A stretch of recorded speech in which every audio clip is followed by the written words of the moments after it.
जब बात दुनिया भर की राइवलरीज की आती है तो एक्चुअली एक राइवलरी है जिसे दुनिया भर में सेलिब्रेट किया जाता है और वो है टॉम एंड जेरी, जो 40s के जमाने से लेकर अब तक हमें एंटरटेन करते हुए आए हैं। और हर जनरेशन की एक स्पेसिफिक टॉम एंड जेरी की मेमोरी जरूर होगी। उसी को ट्रिब्यूट और रेस्पेक्ट देते हुए आज की इस वीडियो में हम बात करने वाले हैं 15 amazing and mind blowing facts about Tom and Jerry. जैसे कि टॉम एंड जेरी को टॉम एंड जेरी बुलाया किस लिए गया था और इनके नाम का क्या सिग्निफिकेंस है। टॉम एंड जेरी के चीखने और चिल्लाने की आवाजें किसकी हुआ करती थी। टॉम एंड जेरी ने लाइव एक्शन में कहां पर कैमियो दिया था। टॉम एंड जेरी के साथ कौन कौन सी कंट्रोवर्सीज जुड़ी थी और आखिर कितने अवार्ड टॉम एंड जेरी ने जीते थे। ये और बहुत कुछ आपका इस वीडियो में इंतजार कर रहे हैं, तो देर किस बात की। हे गाइस, मेरा नाम है पंकज सागर और आपको स्वागत है गेमों को हिंदी के एक ऑफिशियल वीडियो में। Now without wasting any more time, let's get started.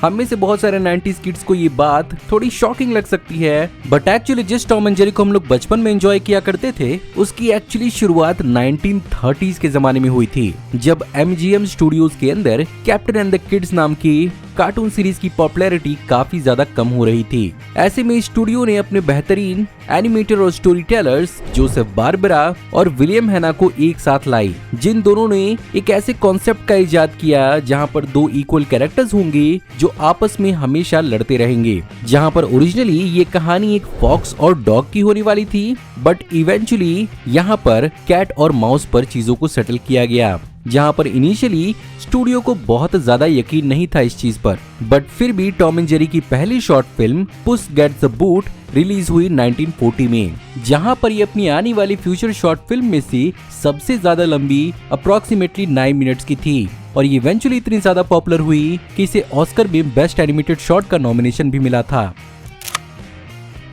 लेकिन जिस आइकॉनिक डुओ को हम टॉम एंड जेरी के नाम से जानते हैं, उनका नाम एक्चुअली बहुत डिफरेंट था पहले। और इनिशियली टॉम को अपनी पहली मूवी के अंदर जेस्पर बुलाया गया था, वहीं पर बिहाइंड द सीन जेरी को एक्चुअली जिंक्स बुलाया गया था। बाद में MGM ने अपने एम्प्लॉयज के बीच में एक $50 का कंपटीशन रखा, जहां पर उन्हें इन कैरेक्टर्स के नए नाम को सजेस्ट करना था। न्यूयॉर्क के एनिमेटर जैक कार फाइनली इस नाम को लेकर आए और इसके क्रिएटर्स को ये नाम काफी सिंपल और यादगार लगा। लेकिन टॉम एंड जेरी जब आप आज सुनते हैं तो आपको कैट और माउस की लड़ाई याद आती है, बट एक्चुअली ये टॉम एंड जेरी का फ्रेज टॉम एंड जेरी से भी बहुत पहले का है, जहां पर इस फ्रेज का इस्तेमाल 19th सेंचुरी लंदन के कई सारे पुराने लिटरेचर्स में हो चुका है, जैसे कि life in London, the day and the night scenes of Jerry Hawthorn, Corinthian Tom और एस्क एंड हिज एलिगेंट फ्रेंड। ये फ्रेज बेसिकली उस जमाने में सिग्निफाई करता था उन यंग लड़कों को जो बेसिकली किसी न किसी तरह से परेशानी ही खड़ी करते थे और वो ड्रिंकिंग, गैम्बलिंग या किसी प्रकार के हो हल्ले और हुड़दंगे में ही बिजी होते थे। इसी केओस को सिग्निफाई करते हुए इन दोनों का नाम टॉम एंड जेरी रख दिया गया। साथ ही साथ इनके पैरेलली वर्ल्ड वॉर 2 के जमाने में ब्रिटिश सोल्जर्स को टॉमीज बुलाया जाता था, जो basically fictional brave British soldier Tommy Atkins पर रखा गया था। वहीं पर जर्मन सोल्जर्स को जेरीज बुलाया जाता था। अब हमने टॉम एंड जेरी को बोलते हुए तो कभी नहीं सुना था, लेकिन हमेशा टॉम एंड जेरी को अपनी आवाज के थ्रू एक्सप्रेस करते हुए और चिल्लाते हुए तो सुना ही था। लेकिन ये आवाज थी किसकी? वेल, ये आवाज किसी और की नहीं बल्कि टॉम एंड जेरी के को क्रिएटर विलियम हैना की ही थी, जो टॉम और जेरी दोनों के लिए अलग अलग प्रकार की आवाज देते थे। अब पहले टॉम एंड जेरी शॉर्ट के इतनी पॉपुलर होने के बाद MGM को एक बहुत बड़ा मोटिवेशनल बूस्ट मिला, जिसके रिजल्ट में ही एक्चुअली हैना और बारबरा ने मिलकर तकरीबन 114 टॉम एंड जेरी के शॉर्ट्स को क्रिएट किया। और पुराने जमाने में जब टीवी नहीं हुआ करता था तब इन्हें सिनेमा हॉल्स में रिलीज किया जाता था और अप्रोक्सीमेटली एक शॉर्ट को क्रिएट करने में उस जमाने में तकरीबन $50,000 तक का खर्चा आता था, जिसमें 6 हफ्तों की मेहनत लगती थी। But despite with this success 114 cartoons के साथ हैना और बारबरा का रूल खत्म हुआ, जहां पर 1957 के जमाने तक आते आते टीवीज काफी ज्यादा पॉपुलर हो चुकी थी। ऐसे में MGM स्टूडियोज ने इस बात को रियलाइज किया कि जो मेहनत करके नए एनिमेशन शॉर्ट्स को थिएटर्स में रिलीज किया जाता है, उसी जगह पर पुराने शॉर्ट्स को भी टीवी पर दिखाकर उतनी ही कमाई की जा सकती है। इसी वजह से यहाँ पर MGM ने टॉम एंड जेरी का रन टीवी पर शुरू कर दिया और नए शॉर्ट्स की प्रोडक्शन को रोक दिया। और विलियम हैना और जोसेफ बारबरा को स्टूडियो से जाना पड़ा। बट ये चीज उनके लिए अच्छी इसलिए भी रही क्योंकि इन दोनों ही जोड़ी ने मिलकर फ्लिंटस्टोन्स, योगी बेयर, स्कूबी डू, जेटस्टोन जैसे बेहतरीन कार्टून फ्रेंचाइजीज को क्रिएट किया। खैर उस जमाने में इसे क्रिएट करने का भी एक बहुत ही अलग तरीका यहाँ पर हैना और बारबरा अपनाते थे, जहाँ पर वो इन शॉर्ट्स के लिए कोई स्पेशल स्क्रिप्ट नहीं तैयार करते थे, बल्कि यहाँ पर जोसेफ बारबरा स्टोरी के हिसाब से स्टोरी बोर्ड को क्रिएट करते थे। साथ ही साथ वो कैरेक्टर डिजाइन्स और एनिमेशन लेआउट्स भी बनाते थे। वहीं पर विलियम हैना इनके म्यूजिक, टेम्पोरल बीट्स और एनिमेशन के एक्शन को डिसाइड करते थे। इसके बाद 1961 से लेकर 1962 तक एक बहुत ही ब्रीफ पीरियड के लिए जीन डीच का एरा आया, जो प्राग के चेकोस्लोवाकिया से बिलोंग करते थे और रैम्ब्रांड फिल्म स्टूडियोज के अंदर काम करते थे।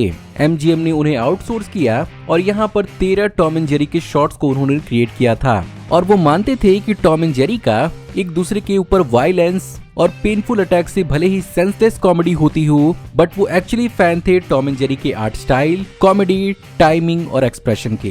खैर MGM को इसे काफी ज्यादा फायदा हुआ, जहाँ पर अमेरिका में इन्हें बनाने में ऑलमोस्ट $50,000 का खर्चा आता था। प्राग में इसे बनाने का खर्चा सिर्फ और सिर्फ $10,000 पर पीस होता था।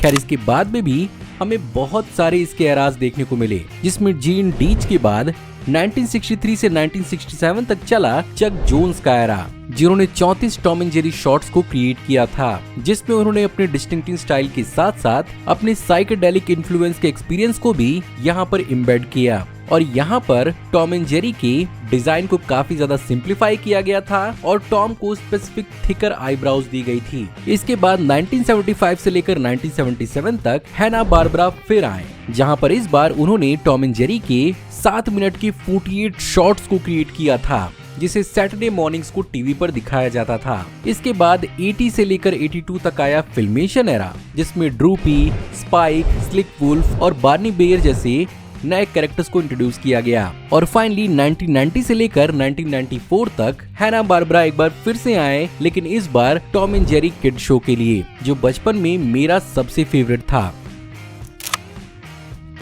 इसके अलावा क्या आपको मालूम है कि टॉम एंड जेरी ने एक्चुअली लाइव एक्शन में भी कई बार कैमियो दिया था, जहां पर 1945 के MGM के म्यूजिकल एंकर्स एव में जेरी एक्चुअली एक्टर जीन कैली के साथ डांस परफॉर्म करता है। साथ ही साथ यहाँ पर टॉम को एज अ सर्वेंट दिखाया गया था। इनिशियली इस मूवी के फिल्म मेकर्स ने डिज्नी के मिकी माउस को अप्रोच किया था, बट वॉल्ट डिज्नी उस जमाने में वर्ल्ड वॉर 2 में हुए नुकसान के चलते अपनी कंपनी को रीबिल्ड करने पर फोकस कर रहे थे, इसीलिए यहाँ पर टॉम एंड जेरी का इस्तेमाल हुआ। इसके अलावा 1953 की मूवी डेंजरस व्हेन वेट में एस्थर विलियम्स को एक ड्रीम सीक्वेंस में टॉम एंड जेरी के साथ स्विम करते हुए दिखाया गया था।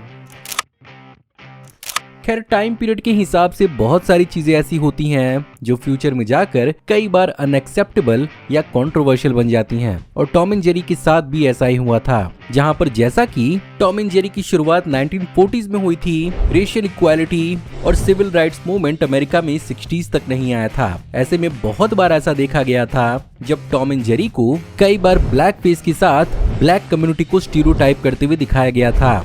साथ ही साथ यहाँ पर कई बार एक ब्लैक एक्सेंट वाली ब्लैक मेड का भी इस्तेमाल करते हुए दिखाया गया था, जो अमेरिकन सिविल राइट मूवमेंट से पहले काफी कॉमन हुआ करता था, और आज के मॉडर्न टाइम में ये काफी डिग्रेडिंग है। और ये बेसिकली उस जमाने में इतना ज्यादा एक बड़ा इशू था कि 1949 में अमेरिकन ऑर्गेनाइजेशन NAACP ने टॉम एंड जेरी शॉर्ट्स के अंदर इस ब्लैक मेड वाली कैरेक्टर के खिलाफ एक कैंपेन भी किया था, जिसे फाइनली 1960s के जमाने में चक जोन्स की टीम ने इन शॉर्ट्स को रीएनिमेट किया और इस ब्लैक कैरेक्टर को व्हाइट वुमेन के साथ चेंज किया था।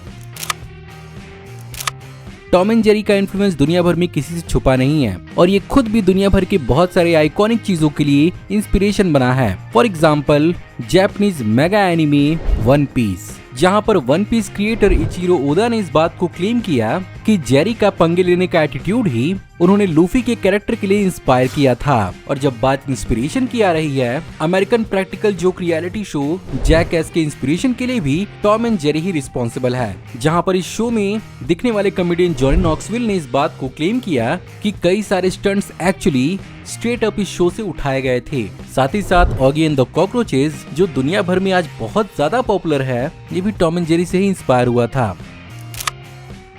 अब ये फैक्ट थोड़ा सैड जरूर है, लेकिन टॉम एंड जेरी शायद ही कोई ऐसा कार्टून होगा जिसे बच्चों की तरफ डायरेक्ट किया गया था, और एक्चुअली इन कैरेक्टर्स ने डिप्रेशन को शोकेस किया। साथ ही साथ एक पॉइंट के बाद इन्होंने खुद को अनअलाइव भी किया था, जहां पर 1956 के ब्लू कैट ब्लूज नाम के एनिमेटेड शॉर्ट के अंदर टॉम को एक्चुअली प्यार में धोखा खा के डिप्रेस होते हुए दिखाया गया था। और एपिसोड के अंत में एक ऐसा पॉइंट भी आता है जब टॉम रेल की पटरियों पर जाके बैठ जाता है और अपने दोस्त को इस तरह डिप्रेशन में देखकर जेरी भी उसका साथ देता है। इस पर्टिकुलर एपिसोड के चलते एक्चुअली बहुत सारी कंट्रोवर्सीज हुई थी, और थैंकफुली ऐसा फिर कुछ इस सीरीज के अंदर देखने को नहीं मिला।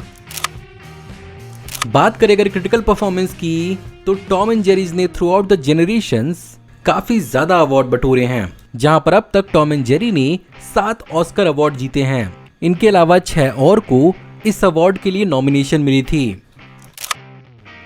इसके अलावा अगर मॉडर्न टाइम्स की बात की जाए, तो of course Tom and Jerry को कई बार रिन्यू किया जा चुका है और कई सारे इटरेशंस को दिखाया जा चुका है, जहां पर रिसेंटली 2023 में सिंगापुर में सेट एक south east Asian specific Tom and Jerry के वर्जन को रिलीज किया गया था। इसके अलावा इसकी लाइव एक्शन मूवी को 2021 में रिलीज किया गया था, जहां पर 2.5D और लाइव एक्शन को कंबाइन करके दिखाया गया था। हालांकि ये मूवी उतनी अच्छी तो नहीं साबित हुई, लेकिन टॉम एंड जेरी की मूवी के रूप में काफी अच्छी थी। इसके अलावा 12 दिसंबर 2024 को इस बात को अनाउंस किया गया था कि एक नई टॉम एंड जेरी की फीचर फिल्म पर भी काम चल रहा है, जो बेसिकली एक एनिमेटेड फीचर फिल्म होगी। खैर, मेरे हिसाब से टॉम एंड जेरी ने जिस तरह से जेनरेशंस को एंटरटेन किया है, आगे भी वो करते ही रहेंगे, और हर जेनरेशन का एक स्पेसिफिक फेवरेट जरूर होगा।